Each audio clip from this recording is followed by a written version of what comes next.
భారతీయులు అండి, మేము భారతీయులం. భారీ డైలాగులు కొట్టడానికని బార్ల షాపు కూర్చోడానికి బాగా అలవాటు పడ్డోళ్ళం.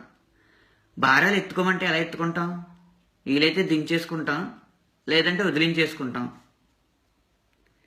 ఎవడో వస్తాడని ఏదో చేస్తాడని ఎదురు చూస్తాం. ఒకవేళ ఎవడైనా వచ్చి ఏదైనా చేస్తే మాత్రం ఎద్దేవా చేస్తాం. భారతీయులు అండి, మేము భారతీయులం. మకిలి పట్టిన దేశాన్ని కడిగేయాలంటాం. మా కడుపులో నీళ్లు మాత్రం కదలకూడదు. ఒక్కొక్క లంచపు కొడుకుని ఏరి పారేయాలంటాం. ఓట్లప్పుడు మేము అడిగే లంచాల జోలికి మాత్రం రాకూడదు. దోచుకుంటున్న దొరల పళ్ళు రాలగొట్టేయాలంటాం. మేము ఎగ్గొట్టిన పన్నుల గురించి మాత్రం అడగకూడదు. భారతీయులం అండి బాబు, మేము భారతీయులం. దేశం అంటే మట్టి కాదు రోయ్, దేశం అంటే మనీ రోయ్ అనేది మా నినాదం. అందుకే మనీ మొత్తం అట్టుకెళ్ళి మట్టిలో దాచుకుంటాం. పయ్యోడు వచ్చి ఆ మట్టిని తవ్వితే తప్పించి మా ఇంటి ముందున్న మట్టి రోడ్డు మాకు గుర్తురాదు. నువ్వు పనులు చేస్తేనే కానీ పన్నులు కట్టమని జనం, నువ్వు పన్నులు కడితేనే కానీ పనులు చేయమని ప్రభుత్వం. ఇది మా కోడి గుడ్డు సూత్రం. అంతేగాని మేము కోడిగుడ్డు అట్టేసుకోవడం ఆపం. అరే బాబు దేశంరా అంటే ఆగాడిది గుడ్లే అనుకోవడం ఆపం. అడిగేదేదో ప్రభుత్వంలో పడుకున్నాడు ఉన్నంతకాలం అడుగుతామా? పరిగెత్తించేవాడు ఉన్నప్పుడే మాకు ఎక్కలేని ఆవేశమును ఆయాసమును. అండి ఎక్కువ మాట్లాడకండి, భారతీయులం అండి, మేము భారతీయులం. మా పెద్దలు మాకు ప్రతిదానికి కథలు ఇచ్చేశారు కదండి. ఏదో ఒక కథలకు మా దగ్గర లోటు లేదండి.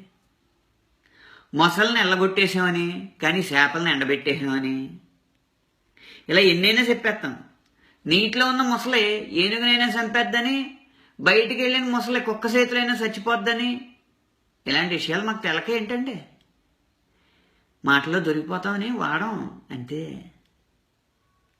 చెరువులో మూల నీళ్లున్నాయని, చెరువు నిండేదాకా చేపలు అందులో తలదాచుకోవచ్చని ఇవి కూడా మాకు తెలకేటండి. అవసరం లేదు కాబట్టి మాట్లాడాం.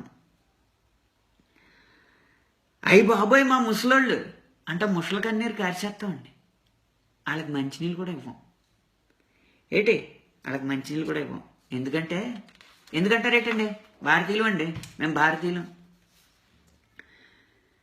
సిపాయిలు శవాల మీద పడి చిరునవ్వులు ఏరుకున్నప్పుడు ఏ సిగ్గు లేదు. కానీ సెలామణిలో ఉన్న నోట్లని సిల్లర్గా మార్చమన్నప్పుడు మాత్రం ఎక్కడ లేని కష్టం ఎగేసుకొచ్చేద్దండి. జన్మలో లైన్లు వేసి ఉన్నట్టు, అమ్మాయిలకు లైన్లు వేయినట్టు అదో పతిత కౌరులు చెప్తాం. ఇదంతా చదివిన తర్వాత మా అందరిది ఒకే మాట అండి, ఈ రాశివుడిది ఏం పోయింది? ఏసీలో కూకుంటాడో రాయడం, మేము ఎండలో నిలబడడం ఏడవడం అంతే కదండి. ఎండలో నవంబర్లో నడియాసవి ఎండలో అదండి. మరి అర్థమైందండి? భారతీయులం అండి, మేము భారతీయులం.